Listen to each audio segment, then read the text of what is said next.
ఈ భూమి మీద ఎన్నో ప్రాంతాలున్నాయి. ఒక్కో ప్రాంతానికి ఒక్కో చరిత్ర ఉంటుంది. ఆ చరిత్రలో మంచివి మరియు చెడ్డవి కూడా ఉంటాయి. చెడ్డవి అంటే మనుషులు నివసించడానికి తగని ప్రదేశాలు అని నా ఉద్దేశం. కొన్ని ప్రాంతాలలో నివసించే వాళ్ళు ఎప్పుడూ ఏదో ఒక సమస్యలతో సతమతమవుతూ ఉంటారు. అందుకు కారణం ఆ ప్రాంతము శాపగ్రస్తమైనవిగా ఉంటాయి.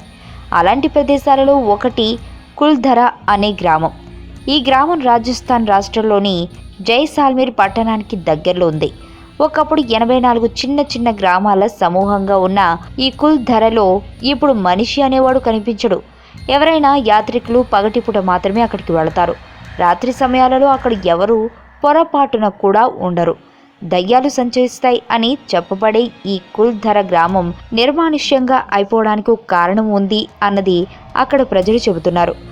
అది ఏమిటంటే 19వ శతాబ్దం తొలి భాగంలో, అనగా బ్రిటిష్ వాళ్ళు భారతదేశాన్ని పరిపాలిస్తున్న కాలంలో జైసాల్మీర్ సమీపంలో 84 చిన్న చిన్న గ్రామాలు ఒక సమూహంగా ఉండేవి. ఈ గ్రామంలో పాలివాల్ బ్రాహ్మణ కులానికి చెందిన ప్రజలు జీవిస్తుండేవాళ్ళు. వీళ్ళ ప్రధాన వృత్తి వ్యవసాయం. ఆ కాలంలో జైసాల్మీర్ను పరిపాలించిన రాజు దగ్గర దివాన్గా పనిచేసిన వ్యక్తి పరమ దుర్మార్గుడు మరియు మహాకాముకుడు. దురదృష్టవశాత్తు రాజు కూడా అలాంటివాడే.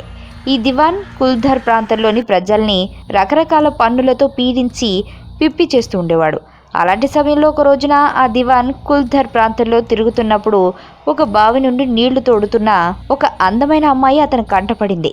అందమంటే మామూలు అందం కాదు, దేవకన్యలను సైతం మరిపించే అపూర్వమైన సౌందర్యం ఆమెది. అసలే మహాకాముకుడైన ఈ దివాన్ అద్భుతమైన ఆ అమ్మాయిని సౌందర్యాన్ని చూసి విపరీతమైన మోహానికి గురయ్యాడు.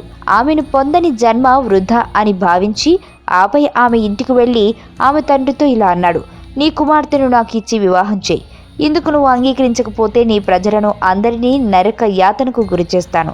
ఆ అమ్మాయి తండ్రి కుల్ధర్ ప్రాంతంలోని ప్రజలందరికీ నాయకుడిగా ఉండేవాడు. అతనంటే ఆ ప్రాంతంలోని ప్రజలందరికీ ఎంతో గౌరవం ఉండేది. ఎవరికి ఏ సమస్య వచ్చినా సహాయపడే ఆ గ్రామ పెద్దకి ఇప్పుడు క్లిష్టమైన సమస్య ఏర్పడింది. అప్పటికే పెళ్లి అయినవాడు మరియు దుర్మార్గుడు అయిన దివాన్కి తన కూతురుని ఇచ్చి పెళ్లి చేయటం ఆ గ్రామ పెద్దకు ఎంతమాత్రం ఇష్టం లేదు. అలాగని దివాన్ కోరికను తిరస్కరిస్తే దివాన్ తనపై పగబట్టి కుల్ధర ప్రాంతంలోని ప్రజల్ని అనేక రకాలుగా హింసిస్తాడు. ఏం చేయాలో అర్థం కాని గ్రామ పెద్ద చుట్టుప్రక్కల 84 గ్రామాల ప్రజల్ని సమావేశపరిచి తనకు ఎదురైన సమస్య గురించి వారికి వివరించాడు. వారందరూ ముక్త కంఠంతో ఒకే ఒక మాట ఇలా అన్నారు: దుర్మార్గుడైన దివాన్కి మన పిల్లను ఇచ్చి పెళ్లి చేయటం కన్నా మనమందరం ఇక్కడ నుండి శాశ్వతంగా వెళ్ళిపోవడం మంచిది. ఆ నిర్ణయం ప్రకారమే ఆ 80 గ్రామాలలోని వేలాది మంది ప్రజలు ఆ మొన్నటి రాత్రి ఎక్కడికో వెళ్ళిపోయారు.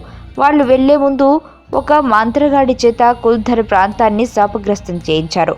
అలా శాపగ్రస్తం చేయబడిన ఆ ప్రాంతంలో ఎవరైనా నివసించినట్లయితే వాళ్ళు సర్వనాశనం అయిపోతారు. ఆనాటి నుండి ఆ ప్రాంతంలో రాత్రి సమయాలలో ఒక వ్యక్తి కూడా నివసించేవాడు కాదు.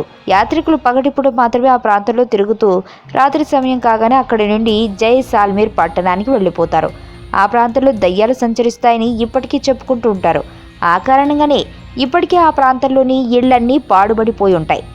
ఈ గ్రామం సంగతి అలా ఉంచితే 200 సంవత్సరాల క్రితం రాత్రికి రాత్రే ఈ ప్రాంతాన్ని వదిలి వెళ్ళిపోయిన ప్రజలు ఎక్కడికి వెళ్లారు అన్న విషయం ఇప్పటికీ తెలియలేదు.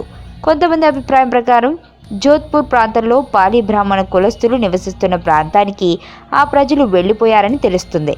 మరికొందరు అభిప్రాయం ప్రకారం ఆ ప్రజలు ఢిల్లీ మరియు ఆగ్రా ప్రాంతాలకు వలస వెళ్ళిపోయారని భావించబడుతుంది. మీకు తెలియని మరిన్ని రహస్యాలను తెలుసుకోవాలనుకుంటున్నారా?